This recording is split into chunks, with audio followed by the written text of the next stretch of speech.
Friends welcome to Smile Talk paramedical channel. Friends, ಈ ವಿಡಿಯೋದಲ್ಲಿ BSc nursing ಮತ್ತು BPT allied health science ಕೋರ್ಸ್ಗಳನ್ನು ಮಾಡಬೇಕು ಅಂತ ಬಯಸಿರುವಂಥ ವಿದ್ಯಾರ್ಥಿಗಳಿಗೆ 2024ನೇ ಸಾಲಿನ ಆನ್ಲೈನ್ ಅಪ್ಲಿಕೇಶನನ್ನು ಕರೆದಿರುವ ಬಗ್ಗೆ ಮಾಹಿತಿಯನ್ನು ಕೊಡ್ತೀನಿ. ವಿಡಿಯೋ ಪೂರ್ತಿಯಾಗಿ ನೋಡಿ. ಹೌದು, ಈ ವರ್ಷದಿಂದ BPT, BPO ಮತ್ತು ಅಲೈಡ್ ಹೆಲ್ತ್ ಸೈನ್ಸ್ಗಳಿಗೆ PUC ಸೈನ್ಸ್ ಮೇಲೆ ಏನಾದರೂ ರೆಗ್ಯುಲರ್ ವಿದ್ಯಾರ್ಥಿಗಳು ಏನಾದರೂ ಮಾಡಲಿಕ್ಕೆ ಬಯಸಿದರೆ ಅಂಥ ವಿದ್ಯಾರ್ಥಿಗಳು ಕೂಡ KCET ಅನಿವಾರ್ಯತೆಯಾಗಿದೆ.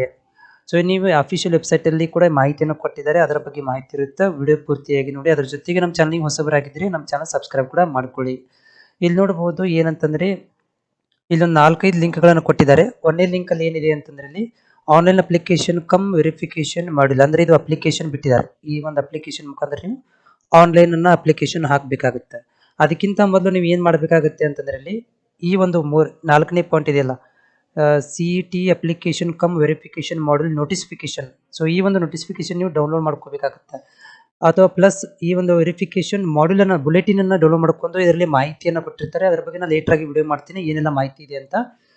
ಇದೊಂದು ಏನಂದರೆ, ಆಮೇಲೆ online application candidate grievance portal link ಅಂತ ಕೊಟ್ಟಿದ್ದಾರೆ ಇಲ್ಲಿ. ಇನ್ ಕೇಸ್ ಆಫ್ ನೀವು ರಿಜಿಸ್ಟ್ರೇಷನ್ ಆದಮೇಲೆ ಈ ಒಂದು ಲಿಂಕಿಗೆ ಮೊದಲು ನೀವು ರಿಜಿಸ್ಟ್ರೇಷನ್ ಮಾಡ್ಕೋಬೇಕಾಗುತ್ತೆ. ಈ ಲಿಂಕ್ ಮುಖಾಂತರ ಹೋಗಬೇಕಾಗುತ್ತೆ. ಇಲ್ಲಿ ನಿಮ್ಗೆ ಈ ಮಾಹಿತಿಯನ್ನೆಲ್ಲ ಕೊಟ್ಟಿದ್ದಾರೆ. ಹೌದಾ, ಇದು ಯಾರಿಗೆಲ್ಲ ಯೂಸ್ ಆಗುತ್ತೆ ಅಂತಂದರೆ, BSc ನರ್ಸಿಂಗ್ ನೀವು BSc nursing direct college admission ಮಾಡಿಸ್ಬೇಕಂದ್ರೂ ಕೂಡ ನೀವು CET ಅಪಿಯರ್ ಆಗಲೇಬೇಕು. ಮ್ಯಾನೇಜ್ಮೆಂಟ್ ಸೀಟ್ ಬೇಕಂದ್ರೂ ಕೂಡ ಏನು ಮಾಡಬೇಕು, CET ಅಪಿಯರ್ ಆಗಲೇಬೇಕು. ಆಮೇಲೆ BPT, BPO, EHS ಈ ಒಂದು ವಿದ್ಯಾರ್ಥಿಗಳು ಏನಾದರೂ PUC ಮೇಲೆ ಮಾಡಬೇಕಂತಂದರೆ ಪ್ಯಾರಾಮೆಡಿಕಲ್ ಕೋರ್ಸಸ್ಗಳು ಇದ್ದಾವೆ.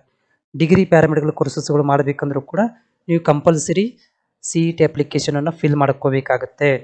ಇದು ಇವಾಗ ಅಪ್ಡೇಟ್ ಆಗಿರುವಂತಹ ಮಾಹಿತಿ.